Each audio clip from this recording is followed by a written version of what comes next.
Hot smoked salmon's a great thing to have in your fridge because it's really versatile to throw into a salad or into, I'm making my sort of version of a quick Tuscan beans, and having this instead of something like chorizo or sausage, Italian sausage, I think makes it a little bit lighter. It gives you that nice smoky flavour.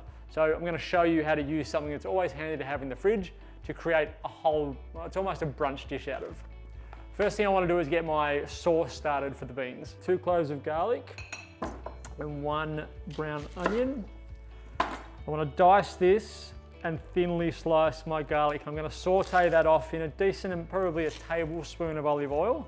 I'm going to do it nice and softly. I don't want to get a whole heap of colour on either the onion or the garlic, but I do want to try and sweat out as much flavour as I possibly can.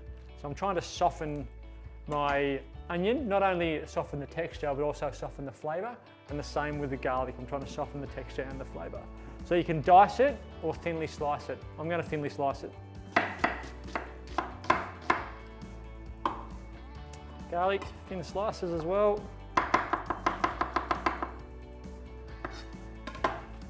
And about a tablespoon of olive oil on a gentle heat, so I'm not getting any colour. Pop my onion and my garlic in, and I'm just going to sweat that down. So this will take about 10 to 15 minutes, this process.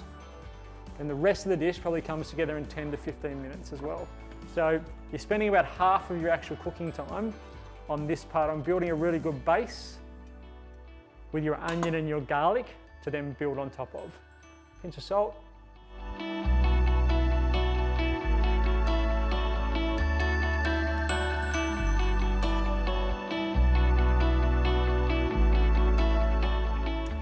I've added my salt and my pasta into my boiling water. Make sure you add salt, and a decent amount of salt, so that that pasta can take on the seasoning that's in the water. My onions and my garlic have sort of collapsed down by about half, which is what I want. So into that, I want to add my spices. I've got some fennel seed. Fennel goes beautifully with pork and seafood. So probably half a teaspoon of fennel. And some chili flakes. Same, about half a teaspoon of chili flakes. And now I'm going to add my cannellini beans, so my white beans. About half a tin of cannellonis.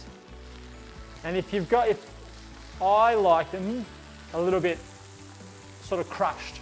So if you get a fork and mash them a little bit, almost like a refried bean, you want to mash half of them and leave the other half whole. Now in with that, I want a decent amount of tomatoes. So I've got some cherry tomatoes here. You can put tin tomatoes if you want to. I just like the freshness and the lightness that you get from a cherry tomato, especially when they've had a little bit of heat added to them. I've got a punnet of cherry tomatoes there, and to be honest, I'll probably use all of them. I'll probably hold a couple back just because I like them as a snack. And I want to cook them until they start to collapse a little bit. So give them a stir. Like I said, a normal Tuscan bean recipe, you're probably going to add crushed tomatoes or tin tomatoes, or a tomato passata or something like that. I want this to be nice and fresh.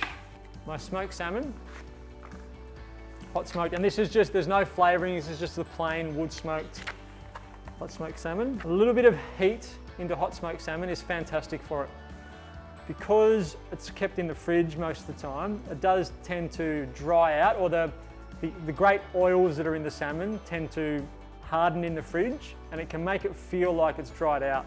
But once you add a little bit of heat, it becomes really moist. And the best bit of advice I can give you if you're cooking, if you're using hot smoked salmon at home, take it out of the fridge before you're going to eat it. So if you're just having it on a platter or something like that, take it out, allow it to get to room temperature, and you'll find it's so much better. It's so much more moist, so much more flavour. That pasta is going to be really close. I want to take a good amount of the pasta water from the pasta because that's my thickening agent, so it's going to become part of my sauce. Make sure you're using good quality olive oil. So probably about another half a tablespoon of olive oil before we put our pasta water in. And the pasta water and the oil are going to do their thing. They'll mix together and create a bit of a binding sauce between our onion, our garlic, our tomatoes, and our salmon. Okay, that's done. Taking that off the heat, it's nice and warm. Because of that slight glossy warmness that's in there, the tomatoes will have more flavour, the salmon will have more flavour, the spices that we put in, you'll taste those more because everything's nice and warm. So what I'm going to do now, I'm going to take my pasta straight from here into there and mix it all together. Take some of that water with it to help coat and start to make our sauce, and the pasta will help warm everything up. It'll loosen everything up and that'll be our dish.